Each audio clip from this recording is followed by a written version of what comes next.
Welcome back to the Golf Rules Questions podcast. This is episode 101. The past week, Blakey and Stuart have been working at the Asian Tour Q School with Blakey on the outside of the ropes for a change, starting with the planning, the meetings, the decisions, and the execution, while podcast was actually out there giving rulings. Stuart was also at the Q School for the DP World Tour and gives us some fascinating rulings from there. We also go through the answer for the GRQ OTW 100. So whether you're in your car or going for a walk, enjoy this episode of the Golf Rules Questions podcast. Stuart's one of our highest ranked working rules officials that we have, one of the best we've got. And he knows his stuff.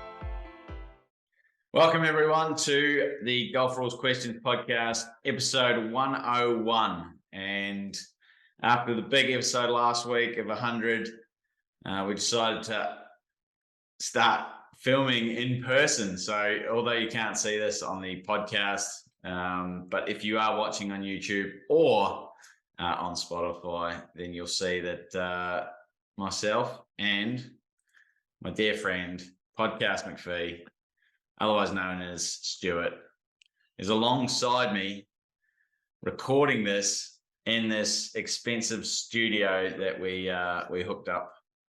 So it's a new world for us, and welcome, podcast. Thank you, Blakey. It is great to be here, and thank you for inviting me into your home. What do you mean our home? This is an expensive podcast studio. Well, it can be both, I guess. Yeah, I eat my cereal over there. So, well, thank you anyway. Fantastic. So we had a big week last week, so we didn't get anything. We did get last thing. We recorded last Monday, didn't we? Yes. I totally forgot. Did we? No, because I was working. We didn't record the podcast. We recorded on like Friday. Yeah. So we didn't get anything out last week. Well, we got episode 100 out, but we didn't get anything. We didn't actually record anything to have 101. So we're doing it now. Is what I'm trying to get at. Took me a long way around.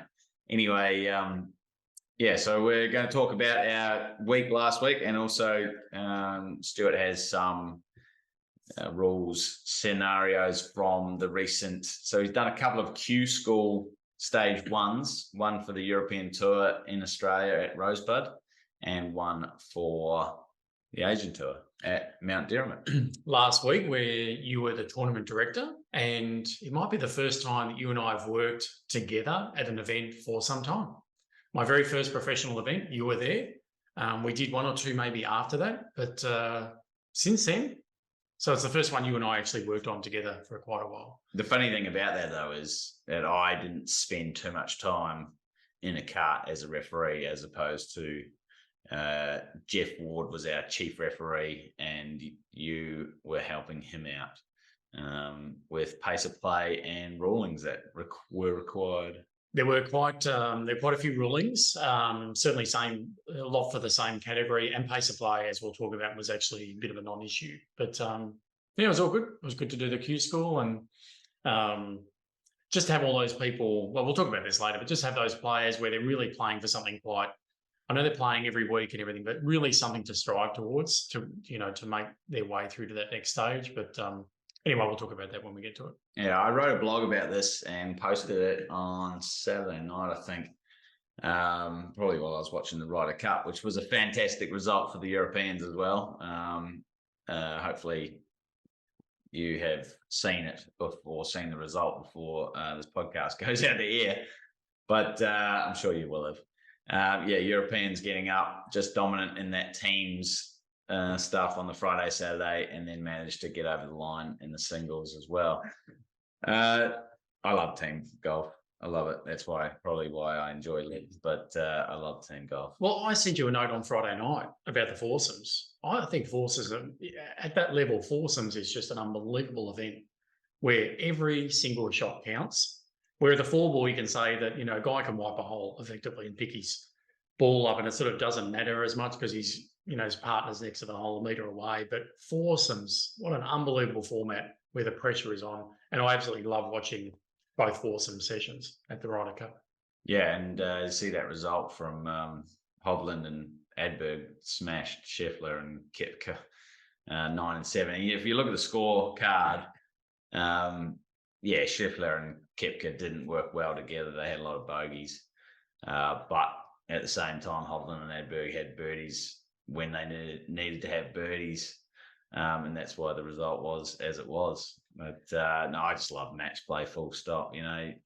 Just watching the Burns and Rory match yesterday for the first 9 holes, and Rory just hit it close. He made the putts. If you don't make those putts, the pressure just doesn't keep getting applied, and that's what sort of Sam Burns succumbed to.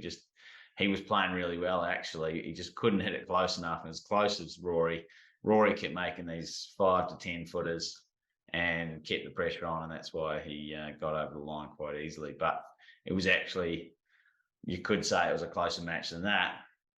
However, Sam Burns just couldn't hit it close enough. But let's get into the GRQ OTW 100. Do you want to reiterate the question? I will. So GRQ OTW from episode 100. Ross pushes his tee shot right into the rough. He plays his second shot across the fairway into the left rough. He plays his third shot to just short of the green. Upon reaching that ball short of the green, he realises it is not his ball and he has played a wrong ball. He returns to where he made his third shot from to search and cannot find his ball, although he does find another in the area, which he now believes was the ball he hit for his second shot. He returns to the right rough where he made his second shot from to proceed under stroke and distance for a lost ball. He drops correctly in the right rough using his best estimate when he finds his original ball, which he hit from the teeing area. Where must Ross make his next stroke from, and what stroke will it be? This is a good one. So he's hit a wrong ball and then he's hit another wrong ball. A different wrong ball, right?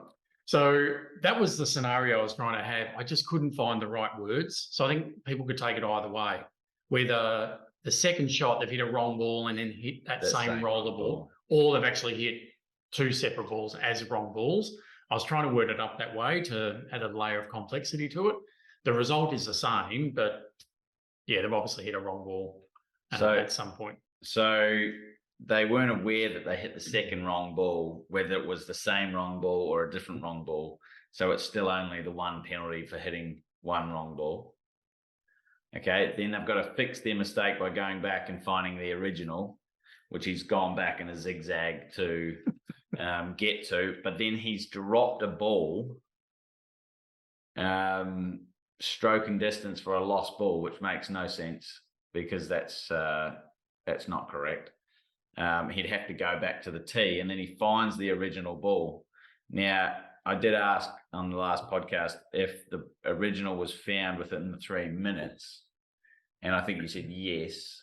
No, sorry. I said because we had done an original search for the original ball, believe you'd found it, played it, which we now know was a wrong ball, and of course the hole has continued.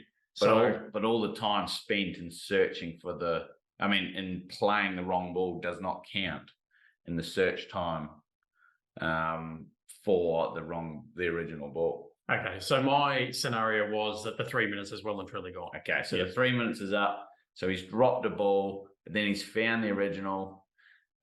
He needs to pick up that dropped ball and go back to the tee, and he's going to be playing 1 off the tee, 2 for the wrong ball, 3 for the stroke and distance. 4.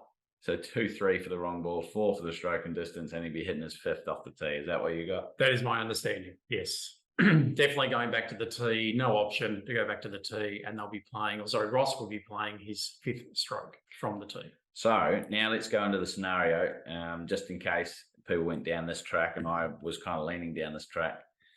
If the original had been found within the 3 minutes, so you get up there, you search for 30 seconds, and then you find the ball and you hit it. Your search time still stays at 30 seconds. You keep going. You haven't continued your search time. You go back eventually, is what happened with Ross. goes back, and he's still got 2.5 minutes to find the ball. He then finds the ball within 2.5 minutes, but he'd also dropped the ball with the intention for it to come into play. So this is where it gets really tricky. He finds his original ball, but he'd taken his original ball out of play by the dropping of incorrectly, or not, the drop might not have been incorrectly, but it was an incorrect procedure. So he's taken the original ball out of play by dropping with the intention for this other ball to come and play. He still needs to pick that ball up because it was not correct under 18.1 or 18.2, and then go back to the tee, right?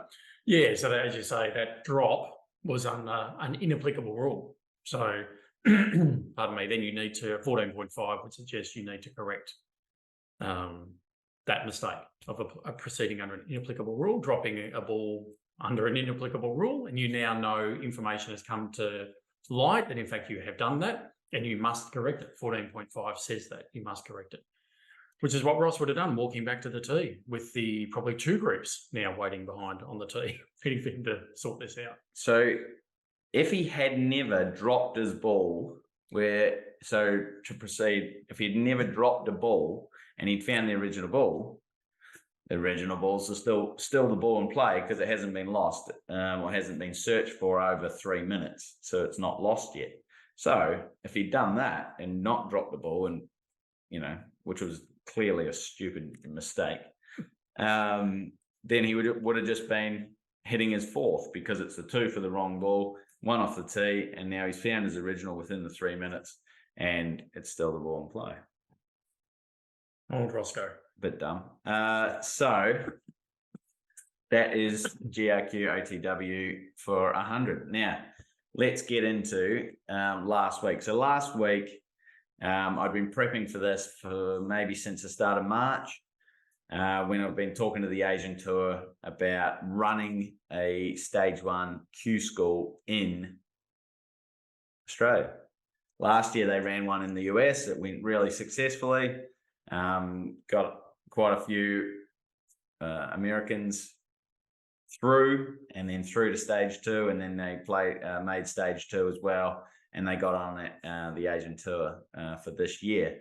So now there was this opportunity for a lot of Australians and New Zealanders, instead of flying all the way to Thailand or wherever or even the US, wherever the other stages are, they could just come to Australia. They might live in Melbourne. It might be a 3-hour trip from Auckland or Christchurch, come down from Sydney, and it was, in our mind, going to be a little bit cheaper for them than flying all the way to Thailand. They liked the idea. I said I could do it. I didn't know if I could, but I said I did. Fake it till you make it, right?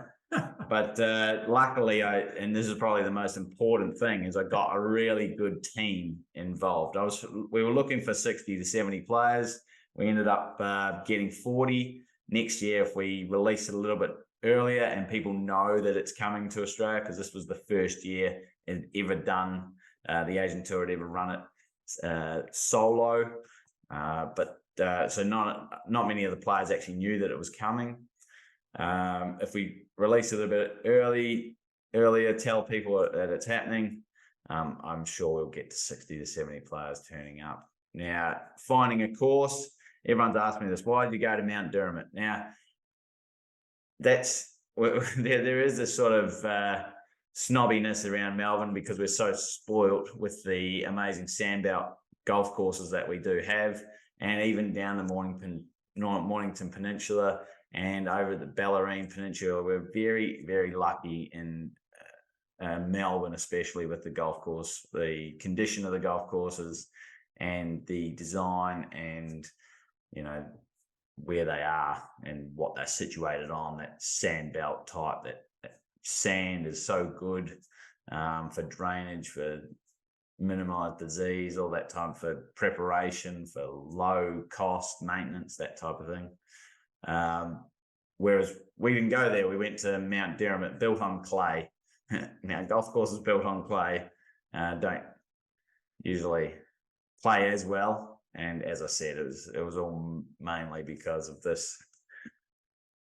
Well, living in Melbourne and having all this access to all these other fantastic courses that a lot of people go, oh, why are you going there? But there's more to. I said this in the blog. There's more to holding a golf tournament than just the condition of the course. It plays a big part of it, and certainly the professionals.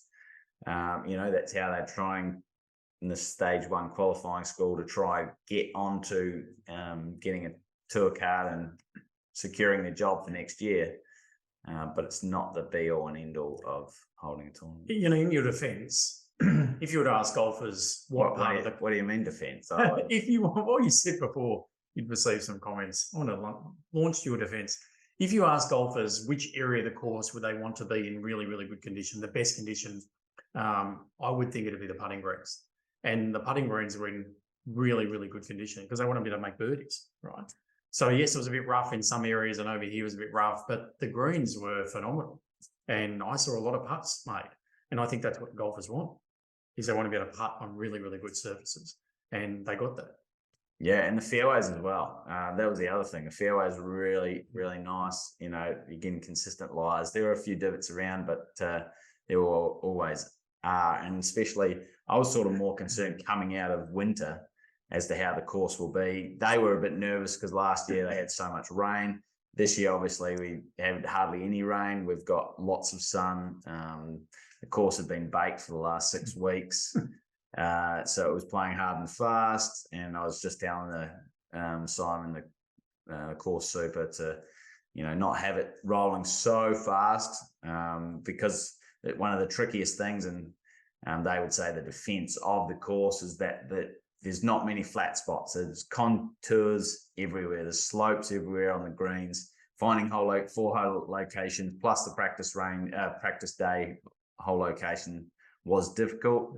But we actually got one of the best weeks you could ever have. There was low wind for that area of Melbourne. Is very rare, especially in September. But yeah, so we got very lucky on that side of things. But the club was so supportive, and the golf course itself is actually fantastic. Like, it really is. It's a lot better. And we heard that from the players. They came over here, they had low expectations, and they went away going, actually, that's not too bad. There's a few things that, we could tweak for next year. It's a private course, but there's plenty of access for public. They're on the low side of their membership at the moment. The membership numbers, and so you can easily go and join up there as a member and get access on Saturday afternoon quite easily. And I would highly recommend you do that, especially if you live over there in the west side. But it's only 20 minutes from the city as well, so it's pretty easily accessible with the main roads around it. So I can't, and the club itself supported us so well. So I'm hoping. We'll be in talks with those kind of things, but I'm hoping we can look for a long-term type thing there, because it really was set up well and just so supportive. And we had our own fantastic tournament office room that was easily accessible by the players. The range was good for the players, and they have grass. We had grass access in the mornings. They did have to head off the driving mats in the afternoon. But in the morning, it looked beautiful. You can see the city, some of the photos that we've got out there at the moment. You can see city off the second tee and off the first tee down to the 18th green.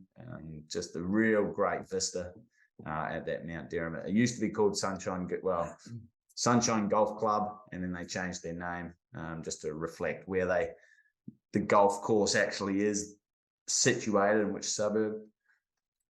And we had a really great time there. We did. I was just going to say one more thing about the course. Was 2 very different nines. The back nine was really quite flat, and the front nine was quite hilly. Not overly hilly, but certainly quite undulating. So just very different nines for the players to tackle during the week, during the 4 rounds. And it's funny about that, because the front nine being hillier, you actually and probably just a tad sheltered. you get more wind on that back 9, and the wind, has a real feature. No, it's not a feature, of course. It's just a more of a influence when you're playing that back 9.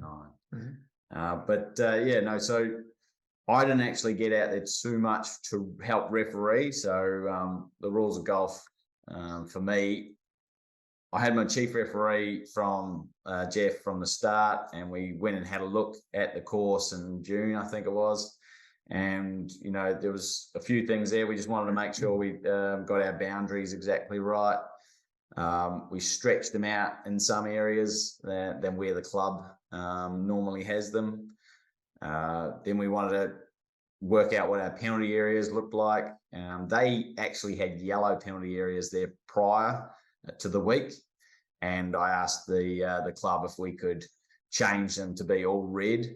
There were some that cross across, so perpendicular to your line of play, which traditionally is yellow, but they were not in front of the green. They were more catching your drives. And I said to Jeff, look, let's just make it really easy and just only buy 1 can of coloured paint, and that was red. So we got that sorted, and now I don't know if the club will keep them as red or yellow or move them back to yellow, but we made them all red. It's mainly the penalty areas are mainly on the back 9. And there was a few GUR situations, but there always are. You have some bad weather, or you have a leaking pipe, or whatever happens. That's always going to happen.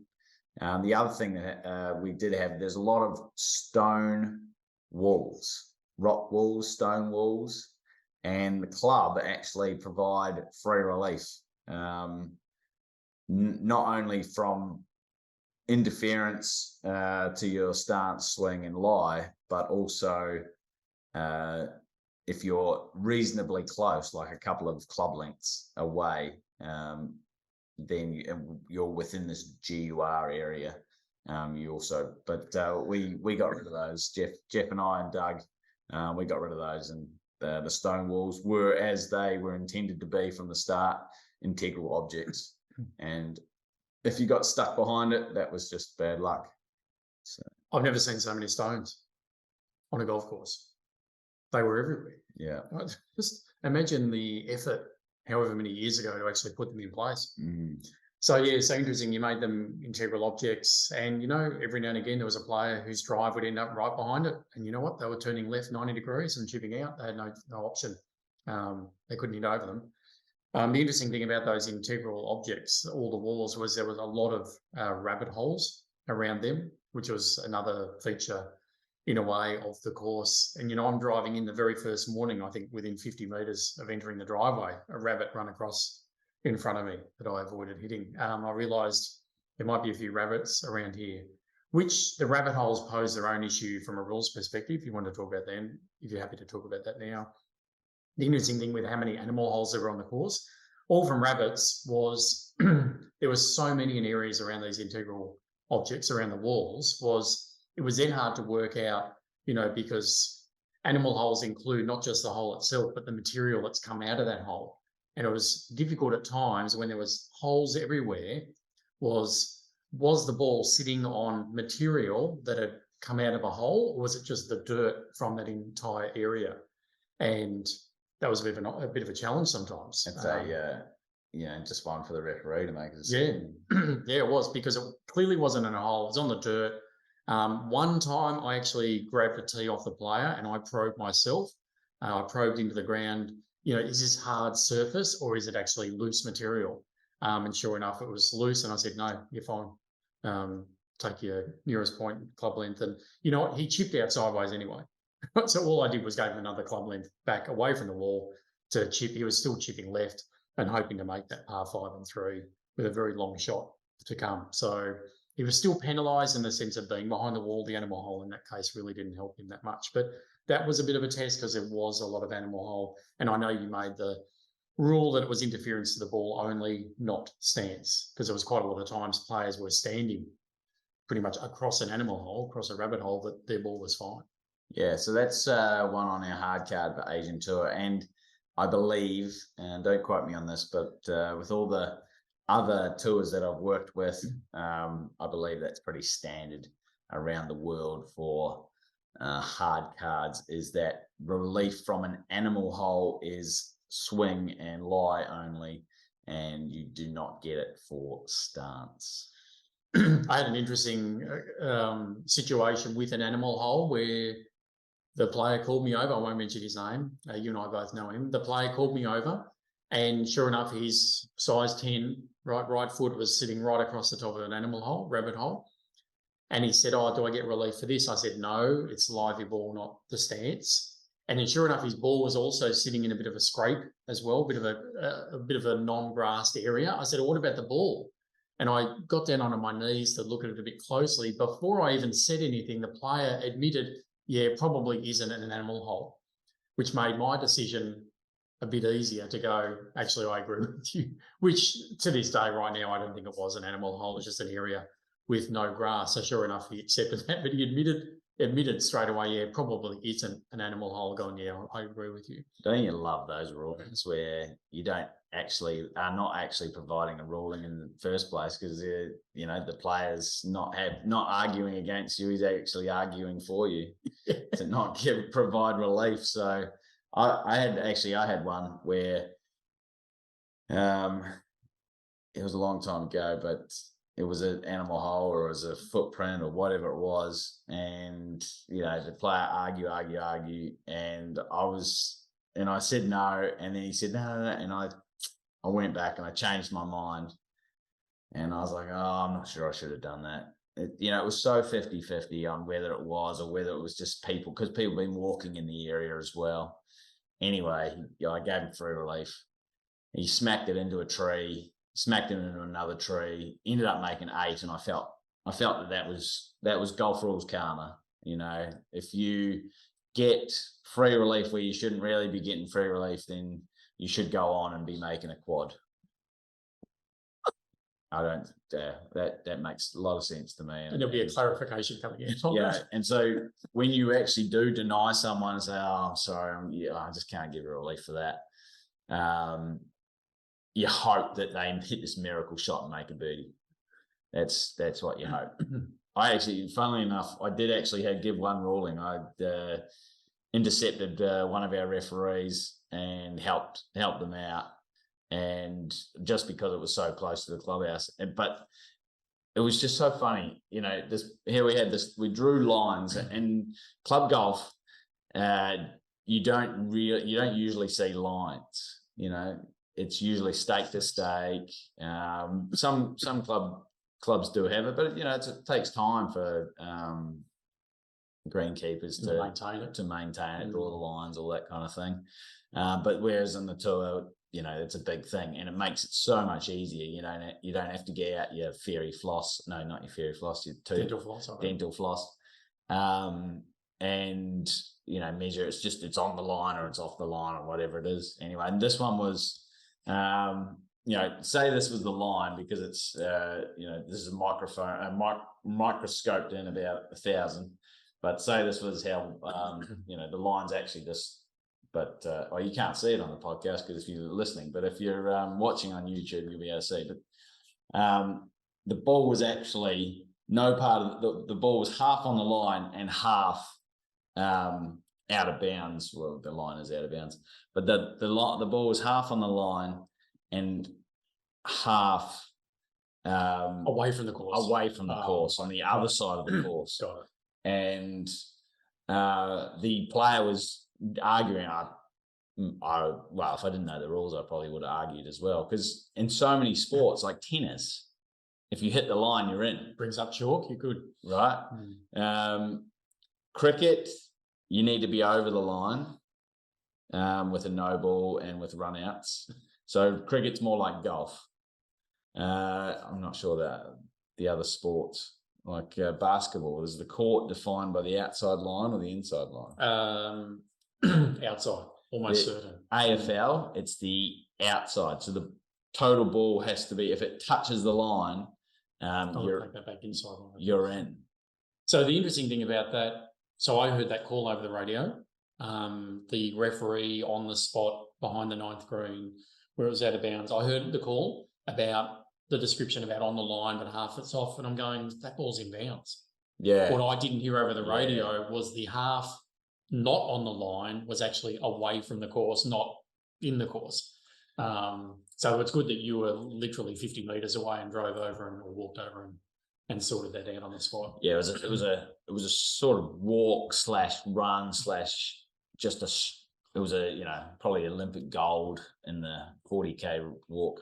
I don't think that's an event. I think it's 50K. But I got over there, and the player was like, and I wouldn't normally do this, but the player was so adamant, and he's a lovely player. He wasn't aggressive at all, not aggressive, but he was just so adamant that the ball was touching the line, so it had to be in. And I said, no, it has to be at least touching the course. The line is not the course. It needs to be touching the course. And I actually grabbed my mobile. I wouldn't normally do this. Grabbed my mobile because the great thing is some of the book has pictures in it. And I went to 18.1. I was surprised that I actually remembered it. Yeah. 18.1. And there was the photo. And I just said, here you go, mate. Just look at that. And he looked and he goes, okay, yeah, it's out. Picks his ball up and he'd hit it provisional. It's only a short hole too. It's only a wedge. But if you just get it's a tough green to find 4 hole locations, but a brilliant green for risk reward. And so you just had to be just over the back, and it rolled out of bounds. It was a good. For such a short hole, it actually played reasonably difficult, didn't it? Yeah. For like, it was 115, 120 at most. Yeah, downhill. It made maybe 135. Okay. I think the first day would have been the best day for it because it was actually into the wind, whereas the last couple of days were downwind. So you catch a little bit of a flyer. You hit the downslope on the back and you're gone. Yeah. So that was my sort of only ruling. You had animal holes. There was also, there was a ball or a couple of balls against those stone walls, and they had to get, denied. So an unfortunate situation. One of the players where he was up against one of the integral objects, against one of the walls, but was on the gravel path. So was entitled to free relief from that gravel path. The nearest point of complete relief was effectively the wall. So they've gone to the other side of the wall, away from the hole, on the other side of the wall, to establish their 1 complete relief area. Drop the first time, rolled outside, drop a second time, and actually roll closer back towards the wall, and then had no shot. So then had to take an unplayable, unfortunately. Just one of those drops, just the way the ball fell and rolled. I remember giving a ruling like this to, not like that, but, and this is not a name drop, it's just a situation, to John Rahm, and he dropped, it rolled out, so he dropped again, and it rolled closer to the area that he was taking the unplayable football from, and everyone's going, ooh, and then he goes like this with his, you can't see me, but he sort of clenched fist, want to just grab it and strangle it type. He's like, like this. It was, he's obviously trying to win a tournament and stuff like that, but that was pretty funny. It's the bounce of the ball, play the course as you find it, play the ball as it lies. And there's a lot of gravel paths. And so the person in the last group on the last day on the, trying to think of the hole number, 16, I'll go back to 14, 13. Just the par 5 along the back fence. Push his second shot left, ends up on a path. I was right there and ready to help. He seemed to know what he was doing because he actually went to either side of the path, took a stance to work out his nearest point, and then actually paced it out to work out which side it was going to be. I actually paced it out as well and sort of threw in, I think it's this side. Then this side was actually really uneven ground, and it was really actually not a great spot to drop. So I felt like I needed to say this, and I did say it. Now, I know half the players know this anyway. Some of them don't think about it. I just said, remember, you can play the ball as it lies. I just wanted to tell him that. And, of course, I got the old, yeah, come on, I know that sort of thing. But I thought that was the right thing, even though I copped that as if you think I'm an idiot or something, don't know the rules. But I felt it was important because I think they see that and go, bang, I've got relief. The worst thing is if they pick their ball up and then you go, Oh, you could play the balls at lives. Fortunately, the ball was still sitting where it had come to rest. But I felt like that you've got to say that, because I saw straight away, right, we've picked this side. This is clearly the nearest point of complete relief. Wow, I wouldn't want to be dropping there. It actually looks really rough. So I just said it. I said, remember, you can play as it lies. Well, you could do this. You could go, remember, you can play the balls at lies, but if you want to take relief and then you sort of move into it so quickly that, you know, they sort of got that gist, but they're you're already onto the next part, and they're like, yeah, this is where I want to go. Not as a standalone statement. Yeah, as in, you don't know this, but you can. You can play the balls at lies. You don't know that. That's why I'm here. You idiot. But yeah, I mean, you just hope. I mean, I do sometimes say, that, you know, some of them will ask me, oh, can I pick the ball up?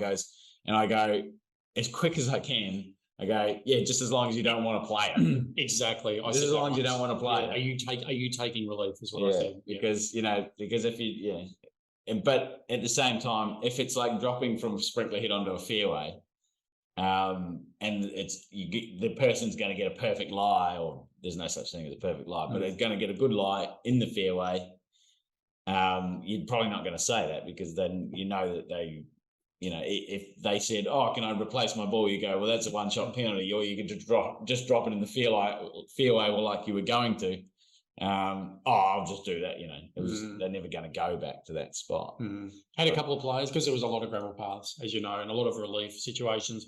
And I'm sure the players did it a lot themselves. They weren't going to call anyone in. But one particular one, of course, the guy put the tee right next to his ball. And I just said, are you taking relief?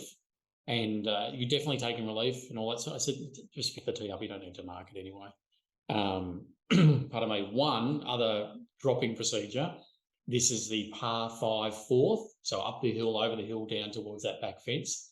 One of the younger people in the field, you'll probably know this guy. He played as a 2-ball a fair bit. Hit the green, kept going through, and you know it's out the back, rolled down, out of bounds. Ball search, I've got the timer going, and then one of the other players actually saw the ball out through the fence. Player came over, yep, that's mine, out of bounds. I said, okay, I can drive it back. Drove him back, I said, you need to work out best estimate, where did you actually hit that shot from? And he's going, of course, the other group are now coming up. And he's going, yeah, it was right there, because I couldn't see that. He was pretty good about it. I couldn't see the top of the flag. It's probably right around here. I said, okay, I'll let you off and I'll drive you back. So as he's walking, a few paces off, he grabs his ball and just flicks it onto the ground. Just tossed it. And I'm just trying to think, where would he have tossed? Like just hip height, just sort of as if he was having a practice round. Just tossed it to the ground. As in, that was clearly his intention, was that ball was now in play. He's about to hit it. So I had zero choice but to say, you need to drop that properly. I've never seen a player just as if he was just a practice round. He just flicked it, just tossed it onto the ground. No knee height, not letting it drop from and letting it just fall through the air. It was a toss. So I said, I need you to drop. I've never done that before. But yeah, you need to drop that correctly. And he didn't sort of argue or go, oh, come on, or he just sort of picked it up and dropped it properly. But anyway, I'm surprised that he did that, because he's obviously a very, very, very good golfer and played a lot of golf. Okay, so anything else from the qualifying score at Mount Derrimut? Sorry, we're back on now. Yeah, we are. So we're just still rolling. So the other thing the final thing for me, so we had great days. Whole locations were no one said, you know, they were tough. Some were tough, but there was no diabolical ones. So I was pretty happy with that. We got great weather conditions. So, you know, with the wind, if the wind had got up, some of my whole locations may have turned into diabolical, but they weren't too bad. We only had 41 players. So we only had the morning field, tee off at 8, finish at 9. And then I think our pace of play was pretty good, wasn't it? Fantastic. Never an issue. Now everyone was under. I was looking at this, and even our league groups, they were reasonably fast players as well. So I was looking forward to getting them on, most of them onto our tour as well. But some had caddies, some did, or most didn't. We did have pool buggies available. so we're just pulling them. Some brought their own buggies. We didn't have yardage books available, and I definitely think there were two things that stood out to me. We did have rangefinders, and that's a standard on the Asian Tour currently. I think it came in about July, but yardage books seem to slow people down, and rough seems to slow people down. Now, rough, you can change the course setup. There was hardly any rough. You could not lose your ball in the rough. You could lose your ball in a penalty area. There was some other sort of bush area type stuff, but there was no rough. Like, you could see your ball off the fairway from 250 meters away. Compare that to the Ryder Cup course. Yeah, so there was no rough, so that definitely helped the pace of play, and there was no yardage books. And I actually think the argument you might say, they can hit it closer because they're more accurate with yardage books. I disagree with that, but they don't spend half an hour or half a minute reading their book trying to work out where they're going to hit it. And, that's half a minute each shot that they saved, even on the green. The scoring was still very reasonable. I mean, we had 2 course record 64s. The winning score was -16. The cut number for that last player getting in was -10 after 4 rounds. The greens with the defence, they were tricky in themselves. So yeah, I highly doubt you ever get rid of the yardage books, but to me they really made a difference on pace of play. I'm going to make one comment about, you mentioned about caddies, some players having them. It changes, I think, the dynamic for a referee, because there was one player on the last day that I denied relief to, and now I'm battling 2 people. Because clearly the player was not happy, and then the caddy became not happy. And I was really actually getting 2 people talking to me at once, and one of them was actually reasonably aggressive. So it really changes the dynamic as a referee, that 2 on 1, and you're the one defending your decision. And I still to this day am perfectly comfortable with the decision. He clearly wasn't happy. He then didn't hit a very good shot and hit it out the back of I believe at this stage, and I certainly won't name him, he knew that he was out of the running. This was the final day. He wasn't going to make that 8th place. So this didn't help. I don't know I know, Blake, your thoughts on this is no unplayables, no relief for anything, just play the damn ball, play the course you find it. The ball's there, just hit it, right, regardless of what you come across. But I wonder how you look at it this time in this particular situation. He was also probably 60 metres off the fairway as well. So it wasn't if he was just off the edge. He was on a completely different hole on the other side of that hole, in front of a teeing area for another hole. Does that, I mean, it doesn't, obviously, the rule book doesn't say about that, but in the back of your mind, as human, can't you go, what are you doing over? You would never say this to the player. You're way over here. Like, what sort of leeway do you expect? You don't deserve anything. I'm not saying we know the rules of golf don't talk about anything like that, but we're people as humans, subconsciously, don't we go, wow, you are way over here. You're 60 metres offline. I think what people now think is, how can I get free relief? How do I deserve free relief? Which it goes against how I believe. But it's I do take that into account.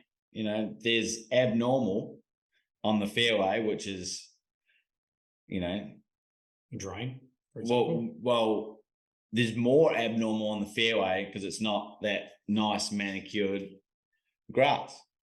There's less abnormal in the rough, and there's even less abnormal in the deep rough because it's not abnormal over there. Yeah. And I know you can say it's abnormal course condition, so it's abnormal to the course. Well, to what part of the course? Like, abnormal on the green is, everything is abnormal bar a blade of grass. But out in the deep bunga, I have a different word for deep rough every time I come on this thing, is it's not that abnormal over there when even tire tracks and deep wheel marks and stuff. How abnormal is that? I mean, it's just it's normal almost. It's dumping ground, So what you're saying, and I get what you're saying now. So far as ground under repair, if all of that mess with that deep rough was sitting in the middle of the fairway, there'd be the biggest, brightest white line painted around that free relief area, right? I'd almost give free relief for line of play almost. But the fact that it's over there, it's not as abnormal. Yeah. Very interesting perspective. Yeah, I see it. It's That's what you should expect over there. The course encompasses everything. I mean, the maintenance shed, the clubhouse, sometimes, all these things are encompassed in the course. And so, it's not like they can just dump their extra leaves and branches on the neighbour's property. So, you're going to have those kind of areas until the greenkeeper is able to burn them or bury them or whatever, use it as mulch, whatever it is. If you're a lucky enough course to have a certain space that you can put out of bounds, then you put out all your waste over there. But there will be times when waste, whatever that is going to be on the course. If it's in an area that's so far off from the fairness of playing, the fair line of playing, then it's probably not as abnormal as you think it is. Interesting that the caddy in that particular case said to me, hey, it's right next to the teeing area. Now, it was off the teeing area of another hole, but it was next to a teeing area. And I had to say, good argument. I had to say it. It's irrelevant. Like, the fact that it's next to a teeing area. That's true, but I like that argument because it potentially, if they were playing that other hole, would you give them relief? Were you more likely to give relief because it's on that line of play? Right. I don't know. I'm glad you were there, not me. Now, there was one other thing. We had internal out of bounds as well. We had internal out of bounds on the first hole. If you hit it right, playing the first hole, which it's sort of the direction meant that if you it cut the corner off a little bit, if you just hit it down the second, so you weren't necessarily going to get a great lie. You could have hit it on the fairway of the second, but you could have hit it just off the fairway. The big bounce could have rolled into rough, not much rough, so it would have been fine. But the big advantage of going that way would have been getting away from any kind of penalty area on the left. So a few players did still take driver, and they were accurate enough to keep on their own hole. But I heard of two that hit it out of bounds on the internal OB. Now they were by accident. Which we're not trying to stop the accident. That's just a byproduct of stopping the deliberate. And we made it, the club has it already, but we did it that way because of safety reasons. We don't want people coming off the second tee, walking up, hello, bang, in the face. Straight in the face. Yeah. And if it's an accident, you call that for, and I'm sorry, but if it's deliberate, it's happening all the time, you're walking off that tee, you won't even want to walk off that tee. So we just put a stop to that. Unfortunately, a couple of guys accidentally hit it right and went out of bounds. And if you just got over that ridge line, big bounce and it was going. So, a lot of players actually had to play the hole like it was designed, hit an iron off the tee, either just short of the bunkers or fairway bunkers, and it actually turned into a reasonably decent hole, and was actually the third hardest hole at one point when I put that front left hole location on. But it actually turned into a reasonably good hole once we made them, or took away an option of going away from the penalty area, and then they started hitting irons and 8 and 7 irons in rather than driver flick wedge. So it was actually really good. And the one on 13 was a long way away from the internal out of bounds, was a long way away from the 13th fairway. Yeah, I don't know of anyone who actually who hit it out of bounds on that hole. The one on 13 again was we weren't trying to stop the accidental, but the accidental shot would have been so far offline, they would have been caught by the penalty area before that. So it would have been so far offline that it would have been crazy. But it was there in case anyone tried to go deliberately down the 14th hole off the black markers when playing the 13th. And The only time you do that would be, say, on the last day when we had that westerly or that sou'wester, that because you actually can hit your drive down the black, off the black, and if you're big enough, can slightly roll into the penalty area. So you go left to the 14th and you've got more room to roll out. So that wouldn't have happened, but we just didn't want it to happen, so we put it in there.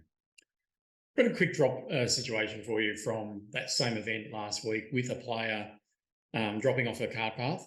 And I just had to explain, he was putting his tee right next to the path, and the path running perpendicular behind the hole had gone long.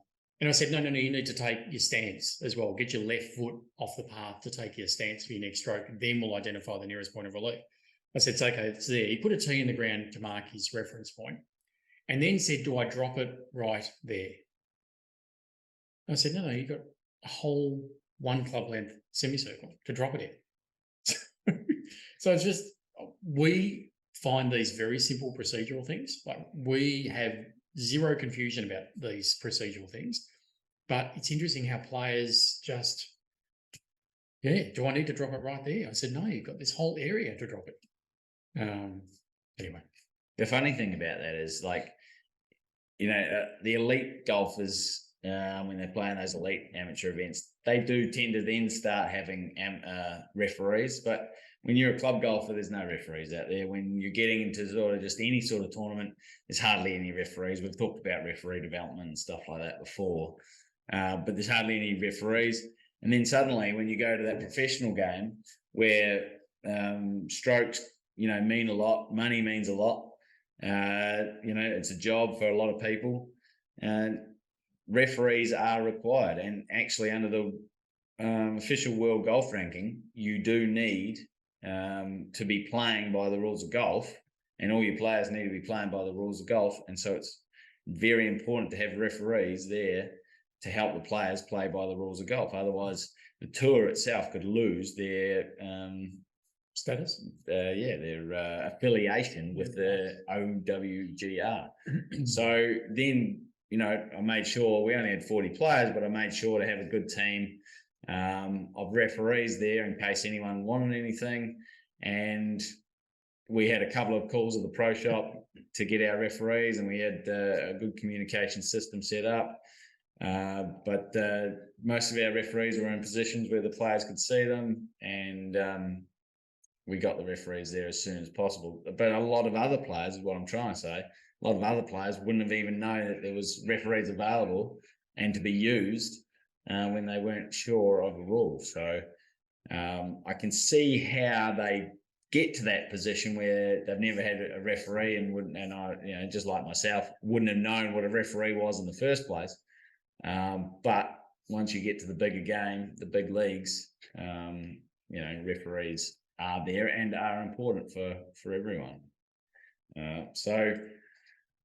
The last thing with the Q school, we had unfortunately, well, whatever way it works out, but they split their tie for the last person in. They don't do 8th position or whatever it was, 7th position. It was 8th position this week.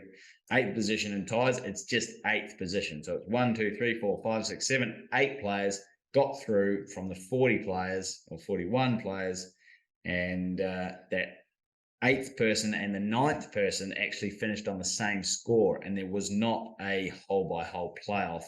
It was a scorecard playoff, and it was a 36-hole countback, and the person who finished 8th shot 69, 69, and the person who finished 9th, who missed out, shot 71, 68. So on 36 holes, the 138 beat the 139, and they were a couple of Kiwi mates. So it was a bit disheartening, but hopefully we're hoping that that 9th person might possibly get through in the future, if with a couple of withdrawals. But it was the person who finished 8th actually holed a 7-foot left to right, right to left putt, downhill on the 18th hole to get that position. So lucky for him and unlucky for the person that he just knocked out by an absolute whisker. It would have been, it actually would have been really cool having a playoff come up the 18th hole or even the 9th. Yeah. That was the Asian. I just loved it. I must admit, as tournament director, I was hardly doing any rules. I was mainly just making sure everything was good, and the experience of the players was fantastic. And I hope that I did that. We got a lot of comments about how good the condition of the course was, which is that's the most important thing. Superintendent at Spring Valley, Craig Anthony, said, if you make the greens as the best that they can be, suddenly the beer tastes good. The range is, the driving range is excellent. There's plenty of car parks in the car. Even if you have to park a mile away, there's plenty of car parks, and it's good access to the clubhouse. The clubhouse is clean. If you make the greens good, everything else seems to be fine. As soon as those greens falter, suddenly everything else is crap. So I didn't have any control over the greens. That was the superintendent, Simon Cochran, at Mount Derrimut, and he did an excellent job with only 5 staff. There's only 5 greenkeepers helping him out there. That's and so that the job and the setup of the course, I know it was only an AM field, but he did an amazing job, and I really appreciated Simon for that. So there was any other further comments from the qualifying school stage 1? Was that your first time being tournament director? Yes, it was. I think you did an okay job. Thank you. I appreciate that. You did an excellent job, and okay, I think I'm wondering. We can talk about this later. I'm wondering how that impacted you not doing the on the course refereeing and rulings and being available to the players, and actually having that overseeing all arching sort of responsibility for everything, and not just being out there, as I said, doing the rulings. But look, if I was to, I'm actually not too bad at critiquing myself, but if I was to critique, I'm really good at doing. If you listed down the jobs that need to get done, I'm really good at ticking them off, right? And so I was good at putting the water in the eskies, putting the ice in the eskies, putting the banana out there, changing the weather thing that we had, making sure all those things were ticked off, so that all the players were well informed, well fed, well drunk, well quenched, well hydrated. So I'm really good at those kind of things, but I don't think tournament operations is my gig. I'm not.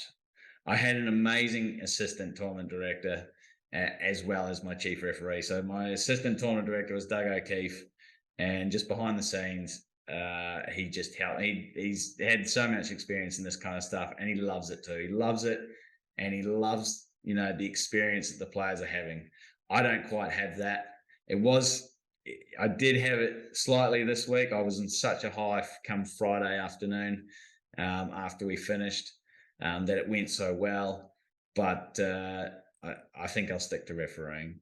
And now I've just got to learn the rules. But I'm probably more a pace of play specialist than a referee. But it was actually really weird just standing in and just having while play was going, and I was just having conversations with the general manager, with my manager, with my tournament admin, who did an amazing job. She helped me out so much, with the super, all these things while play's going. It was just the weirdest thing, because I'm usually just so focused on play, pace of play, rulings, blah blah blah. That was my focus, was prior to first tee off, and then after tee off, fixing things up. And then we even on the Friday, which was amazing by the volunteers at Mount Derrimut, can't thank them enough. We actually got live scoring going for the last 6 groups, so that they could work out where, it wasn't really a big thing about who was going to win. It was about who was going to finish on that 7, 8, 9, 10. 7, 8, 9, 10 sort of thing. So, and organising that with the help of Jeff Ross at Mount Derrimut and Ian Cruz, the general manager, who supported me so well, was just awesome. But no, I don't think I'm going to cross over to the tournament operations. I'll leave that for Doug.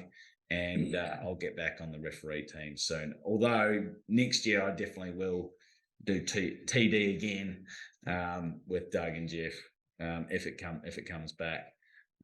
So it might just be my one time per year that I do TD. But I think I'll stick to the refereeing. Okay, very good. Now you've got you refereed, and we haven't talked about it. You refereed at the European Tour Stage 1 at Rosebud.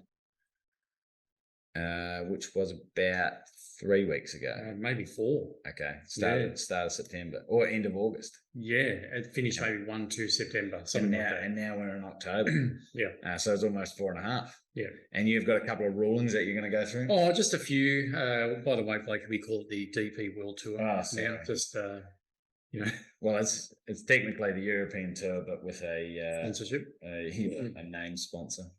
I had a first. This was the guy that I was going to name him without naming him. He actually won. He had a cut ball. Never come across a cut ball before. So it was a par 3. Had a what? Cut ball. Oh, cut ball. And it was on a par 3, and I just happened to be sitting right behind the green, and he and his caddy called me over. And he's got his ball in his hand. And he said, "Look at this mark." And I'm thinking, straight away I've gone, it has to have happened on this hole. So, because that's the rule, right? Yeah. I said, the rule is, I'll just cut in because I'm good at that. The rule is, it's probably a little bit better that we're sitting beside each other and doing this. That's great. But the rule is, if you actually tee off knowing that your ball is cut, then bad luck. You cannot replace that. But if it's cut in the shot, then you can replace it. But carry on. No. So I'm thinking his tee shot was, it's quite a long par 3, and he hit it just 10 metres off the green to the right, pin high, and then he's chipped on.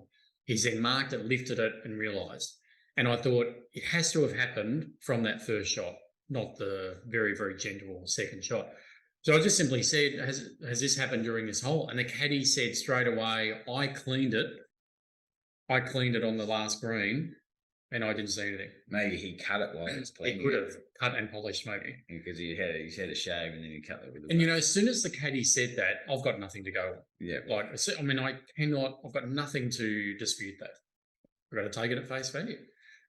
So I did. I said, okay, that's fine. And I could stick my fingernail underneath it. Okay. So that was well and truly enough for me to say that ball's not the way it should be. Interestingly enough, for the DP World Tour, any ruling we gave in those 4 days, we actually had to submit a form. We went to a website page thing, a form, and we actually had to fill out a fair amount of information for that one ruling. We talk about the player, the hole, the date, my name, the rule number if I knew it, and it had the opportunity to submit a photo for that ruling as well. So that particular one, I asked the player, can I grab the ball for a second? I did take a photo of it and submitted it through that form. And then, of course, gave it back to him, not that he wanted it. I did speak to the tournament director afterwards, and he said, it's unusual for now the balls these days to become cut or cracked. As I said, I could stick my fingernail underneath it. So clearly something had gone awry with that golf ball. So I had no issues clearly with allowing him to substitute in another ball to finish play of that hole. We actually, I'll just cut you out again. We actually, on the Asian Tour, have to submit forms about who the player is, what the ruling was, and there's a couple of reasons that we do that, just in case the player wants to, or any other player wants to debate the ruling later on, and then so the TD can go back through the notes, or the chief referee can say, oh, yeah, well, this is the ruling, this is da-da-da-da. And so that's one reason. The other reason is if we see the same player having or being involved in where they call a referee in for the same ruling over and over again, and it's quite a simple ruling, you know, taking a relief from a cart path, taking an unplayable, those kind of things, then we would educate that person on the rules, because clearly their education process has failed when it comes to the rules. Now, that was my first interruption. My second interruption, I got this as a photo. See that photo? Now, that's the photo there. Look at that. You can see the reflection of the camera. That is a Callaway. Yeah, I will name and shame. See all that production crew behind it. $10,000 studio. That is a Callaway golf ball. I'm not sure what kind of Callaway golf ball, but It's like a super soft. it was super cracked. That's what that is. It was purchased that morning. Yeah. And broke into, it didn't break into pieces. This was the question that I had to him. But the referee allowed him to replace the ball. Allowed him to cancel the stroke and replace it. Oh. And is that because he thought it had broken in pieces? I said, but it's not in pieces, it's still together. And he said, well, the referee was feeling generous. I said, well, and then we went down this path, because this was actually a really interesting question. I was like, well, if you pieced it together and you saw a piece missing, now it's in pieces. Would it then constitute being in pieces? And he actually he sent this one away for further clarification. He said, well, you'd have to know that a piece had come off. You'd have to know. It's not good enough. It's not good enough that you'd think, oh, there has to be a piece missing. But you and I have had this conversation that piece can be any size, and if it's on its own, that ball is now in pieces, multiple pieces. Yes, yeah. The small piece that is missing from the big piece has now made it. No matter how big that piece is, it still means that by the English language, the singular has turned into a noun. Exactly. It is now plural. Not. Yeah, it is now not one. Come from piece to pieces. Correct. But you have to know. Yeah. Or does it have to be at least 95? I asked them this. Or does it have to be at least 95% certain that it's in pieces? I mean, if you saw that it hit this tree as hard as, and you were absolute 95%, at least 95% virtually certain that a piece went that way and a piece went that way, and you walk over to your ball, but it's really hard to see that a piece is left. But you were so certain. I mean, you know, the first thing I'd probably ask is, yeah, but it could have been a piece of the tree. And you're like, oh, it hit a rock instead. No. Yeah. Anyway, but the ruling came back that you have to know, or they have at least that 95%, that it is in pieces. It's now plural. To be able to cancel a stroke and replay it, replace the ball, replay it. Where, as with your ruling, if it is just a crack, you replace the ball. You don't cancel the stroke. If it's cut or cracked, you just replace that ball as it is right now. Do you need to mark it before you replace it? Well, it was on the green anyway, so he'd marked it, lifted it, and walked over to me to. But the question is, if it was in the fairway, do you need to mark it before you? Absolutely, because you need to replace it. So he's replacing it with a different ball. Absolutely, you need to mark it. Okay. Yeah. So that was cut ball? I was just saying that was a first. There was a tree root, and we had this conversation last week at the Asian Tour qualifying school about if you are ever uncertain about a rule, just get on the radio. And I think the important thing for that is not to demonstrate that you know the rules or you don't know the rules. It's just for consistency. Yeah. It's just so every player is getting the same treatment. And I was 95% sure this local rule had not been adopted, and that was for tree roots. But sure enough, this player calls me over, and his ball is sitting right on a really big root, just breaking the surface of the ground, probably 2 meters off the fairway. 2 meters, so do it in club lengths. So 2 club lengths. Yeah, 2 club lengths off the edge of the fairway. Now I was almost certain, but I thought, hate for this player to break his wrist, and then for me to find out later that in fact there was a local rule adopted to provide relief off tree roots. It's just one of those, why have that little bit of doubt? Even though I was almost certain the model overall hadn't been adopted. So it was a quick call to the radio, tournament director, just double checking, we do not provide free relief for tree roots. And he said, absolutely not. I said, thank you, got it, thanks.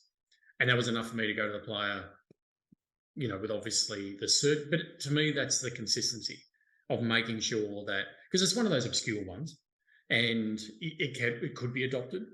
It may not be adopted. Just to double check. And of course, the player goes, oh, well, you know, I'm going to break my wrist and all this. So I said, well, your two choices are you play as it lies or take an unplayable. So I said that to him. He actually said, oh, you know, I'm going to break my wrist. No, it was long, oh, well, I could break it, or, you know, here I am, I'm going to break my wrist. Don't hit the ball there. Well, or take an unplayable. I mean, if you think you're going to do that. If you hit your ball up a tree, is the excuse going to be, oh, well, I couldn't climb up there and break my neck? I've never heard a player say that. I mean, they just come up with some of the dumbest arguments in that situation. And I've got one more for you. A tree, if you don't have any trees in the course, then I wouldn't expect it. And a tree route would be abnormal in a treeless course. I would think so. Right? Been there from 50 years ago. Right. But a tree route on a course is not abnormal. And you should have seen the size of the trees in that area.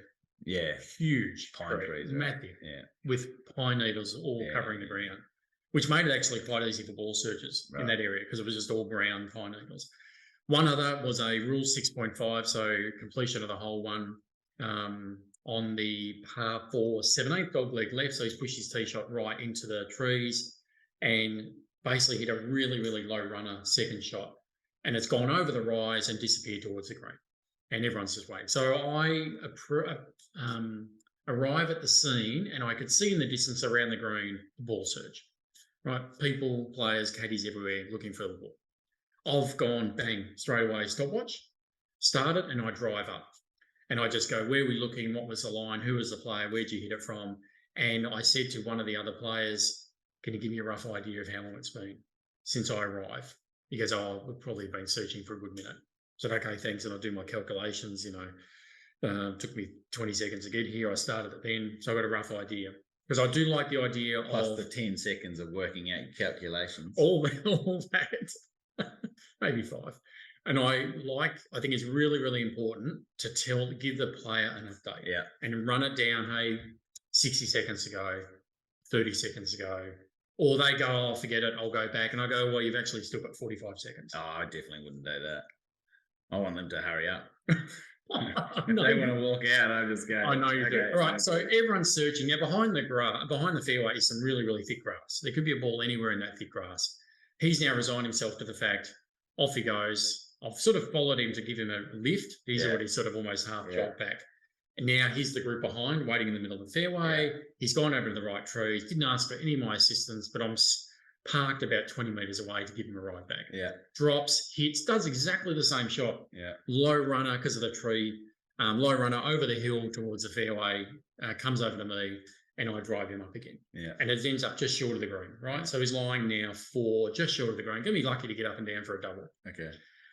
I then drive around the back of the green, and the other two players are sort of just waiting, and he's just practicing his chip shots and just practicing his swing, just ready to chip on. And one of the other guys just repairs a few pitch marks near the hole, and then I hear him turn to the other player. This is second and player 2 and 3, and I hear a bit of commotion, and they look at me, and I drive over, I walk over and I go, guys, everything okay? Can I help? And the guy standing next to the flag goes, his ball's in the hole. That's awesome. I said, are you sure? He said, yeah, it's got his Thailand flag on it. Wow. And so I walk over. This guy's still ready to hit, but now he's not going to hit because those guys are standing around near the green, including near the pin, including myself. So now he's going, come on, guys, I need to hit. And I reached down and I saw the Thai flag staring right at. Yeah. And he said, no. And the other guy said, no, it's his. He's got a Thai flag on it. Yeah.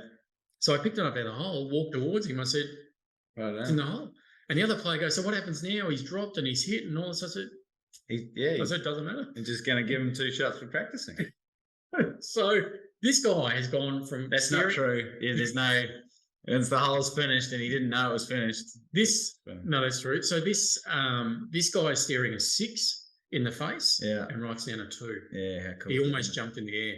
That's awesome. When I walked towards him, I said, Thai flag. Yeah. He goes, and he wasn't quite sure, but I think he saw my demeanour, that I was happy for him, and he knew, This is a 2. He wanted a second opinion because this referee's trying to tell me I just did it. But so again, a first for me. He was excited. What would they have done had I not been there?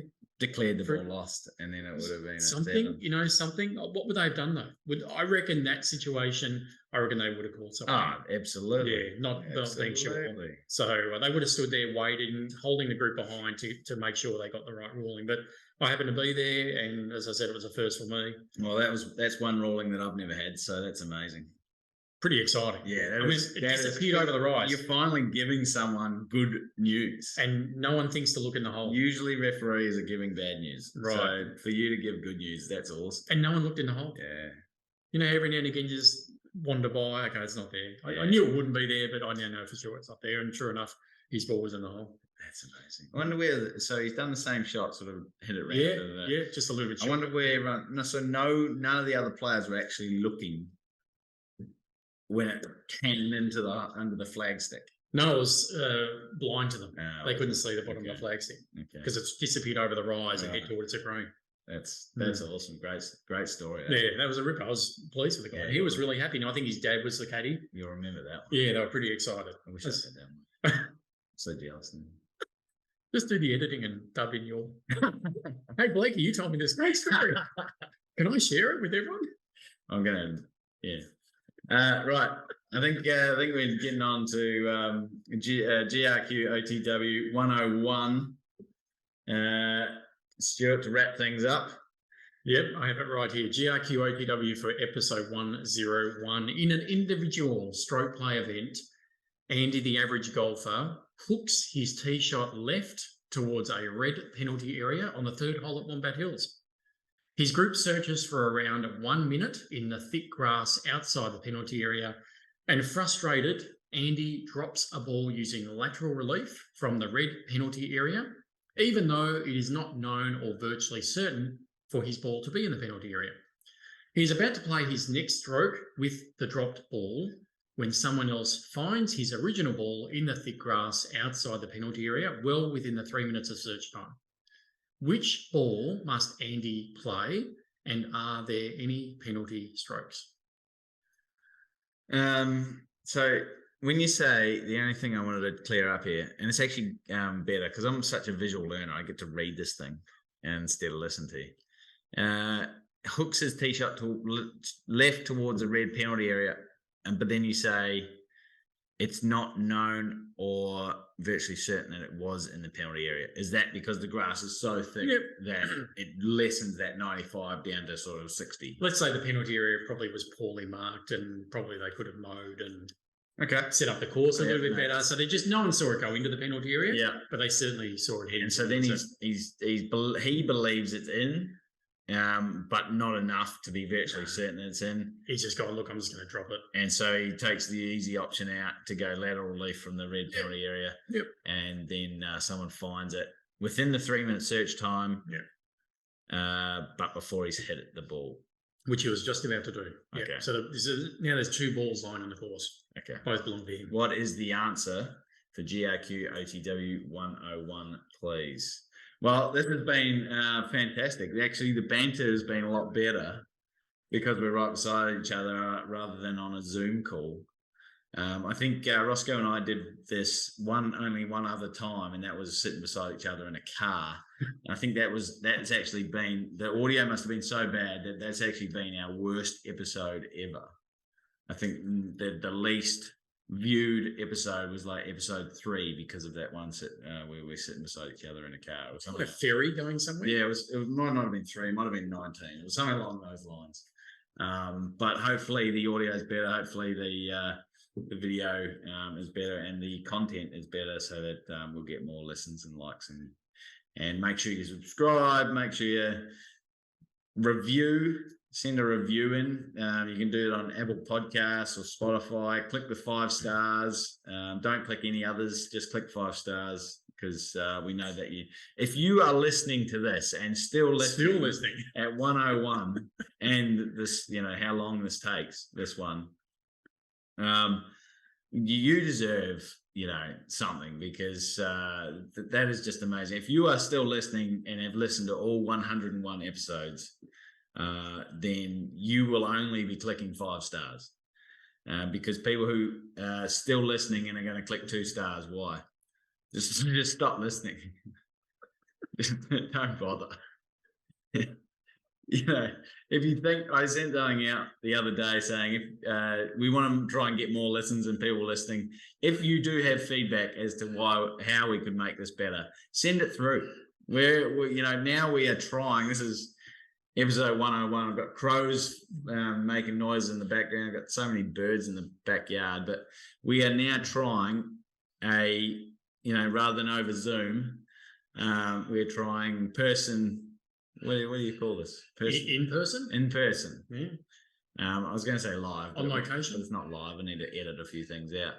But better with the production crew as well, although they're a bit noisy when they're reading. But yeah, thanks, guys. There's crows. For your help. So if you do have feedback as to why we have, we keep going to all these new clubs and we see all these new golfers and they have no idea. And we just need to get some idea out to them on at least how to do a drop correctly.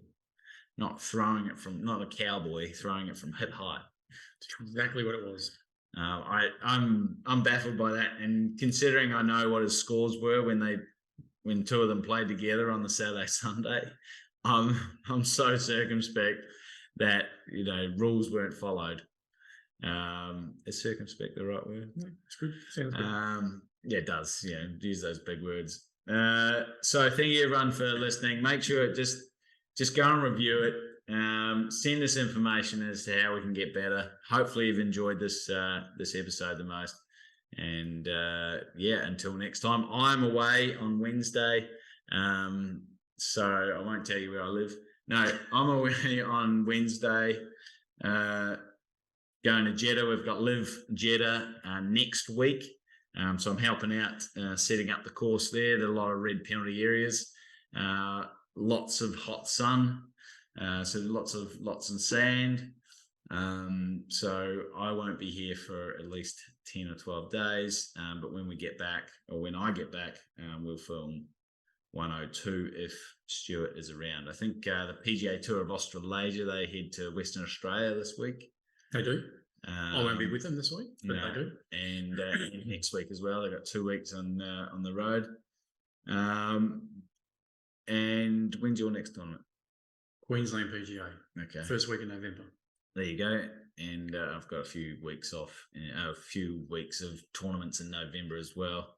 But once I get back from Jeddah, we'll get another one done. And talk about Clubland stories, because we've got tons and tons of them, and we love them, and we need to get to them. Love them, and we need to look after our listeners. We owe it to them. Thank you very much, everyone. Like and subscribe, and until next time, without rules there is chaos. Do you have a signature or sign off? No sign off from Steph.